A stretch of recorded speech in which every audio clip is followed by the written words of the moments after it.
Hey, what is up, guys? Hope you're all having an amazing day as usual. Welcome back to the channel.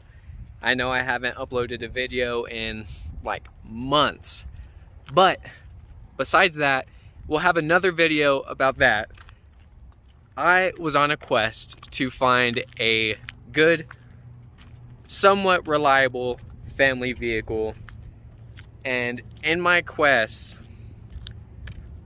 I came across arguably the best family commuter four-door vehicle, a 30-year-old Toyota. Of course, yeah, a little bit better than just a Toyota. So yeah, here is what I got. This is a 1994 Lexus GS300. It wasn't my first pick when I was trying to find a four-door family vehicle, because at first I really wanted a G35 sedan. That was my top pick. Besides that, an LS 400, like a first gen.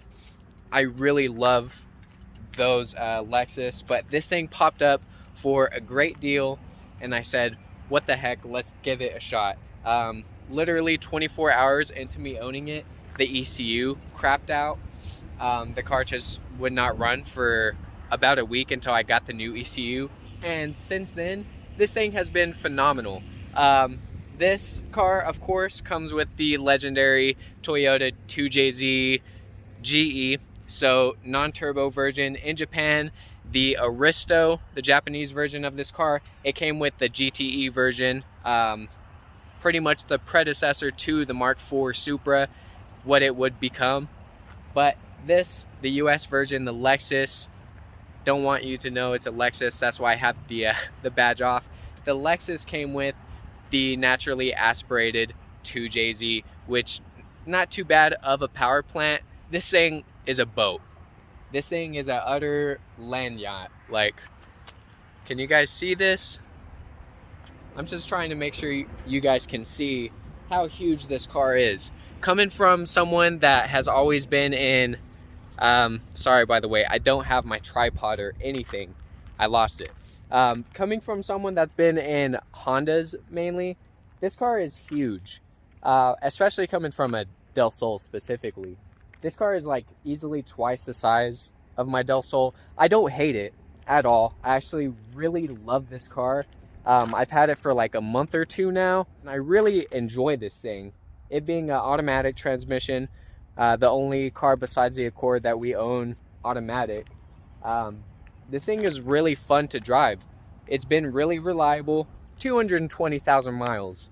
So it's had its time, but it's been taken care of. Here we go. There's a 2JZ. I'll give you guys a better beauty shot of that later. There's not much to look at. But yeah, this thing runs really well. It's a 4-speed automatic transmission. Of course, sedan. Don't mind the car seat base. This thing is really nice. I've already done some customization to it. I'm broke right now, so I don't have the money for the coilovers or wheels yet. But this thing is honestly just a really nice, well-rounded sedan.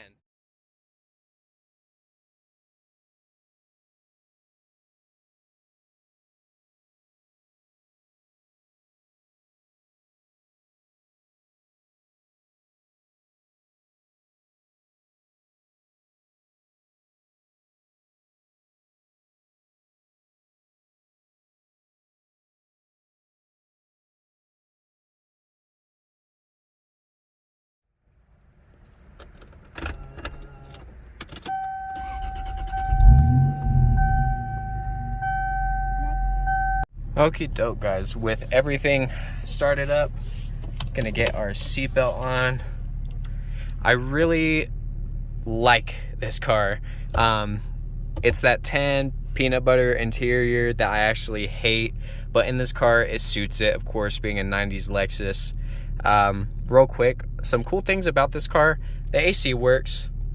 It has a full like telescoping up and down, front and back kind of wheel. It will move when you start and stop the car. It'll like move up.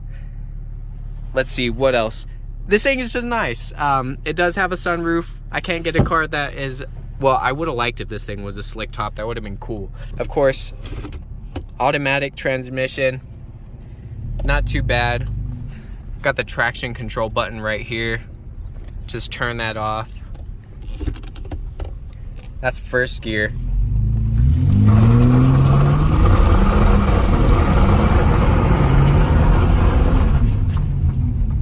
This thing does not slide at all. I probably just debeated a tire, so we're just gonna get out of here and continue the drive. But yeah, this thing, really fun to drive, honestly. Despite being automatic, of course. Everything works on it. Of course, I gotta use a little FM transmitter for the radio because these things apparently are really hard to install radios on. Ugh, get over these train tracks. Never coming back here again. Never ever. It was kind of spooky, that little factory behind us. So yeah, we're gonna go ahead and get onto the highway.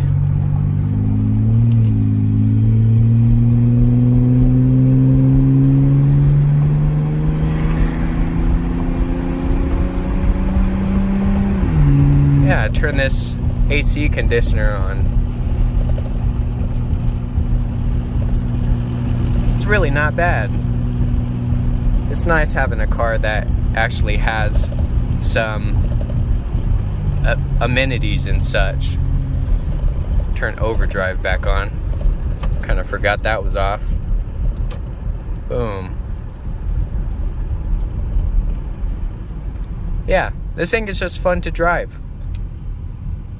4-speed automatic. It makes like 250 horsepower, I'm pretty sure. 250 to 290 out of these things. Isn't too bad for the time. Of course, a 0 to 60 is like 10, 12 seconds on these things. It's no joke. It's really,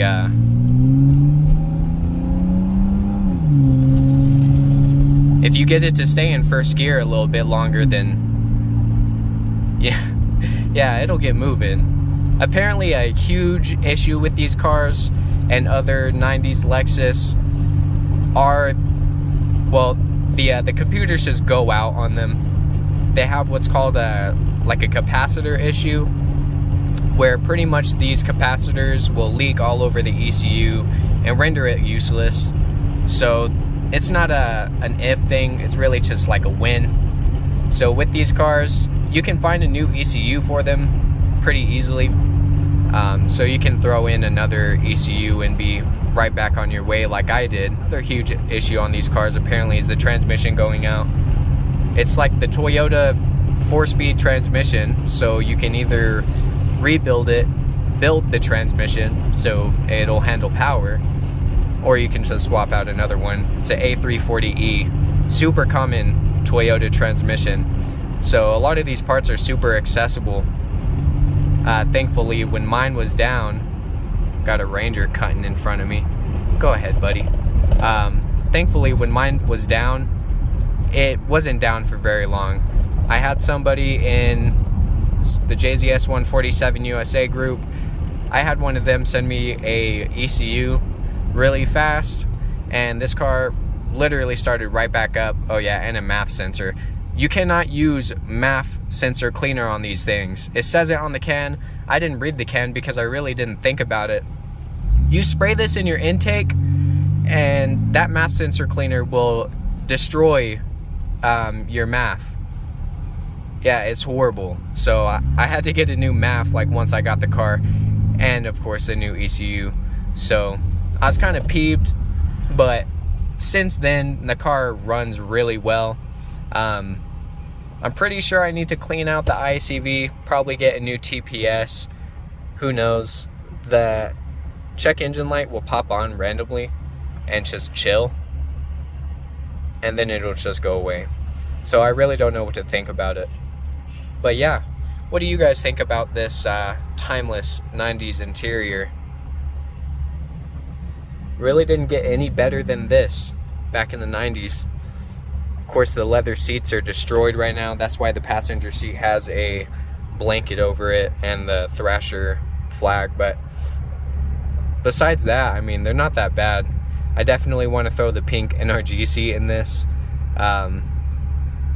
It doesn't slide or anything, but eventually I want to throw it on some coilovers and at least make it look nice.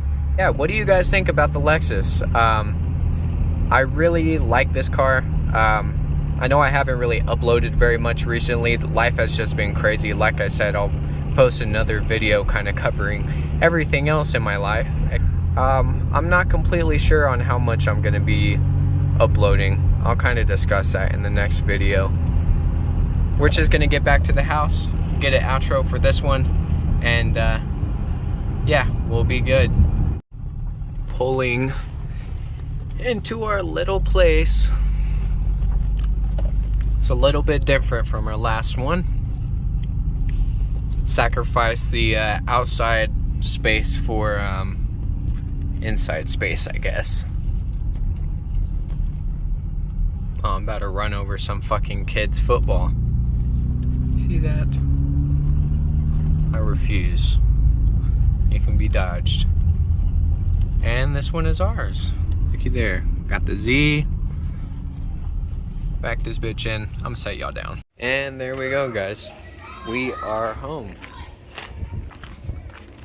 Here's our little spot. This is gonna be saved for next time. Yeah.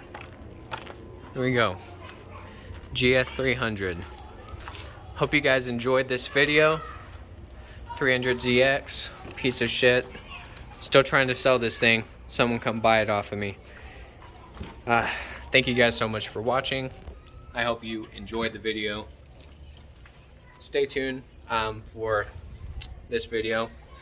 Showing you guys my baby. Thank you guys so much. Adios.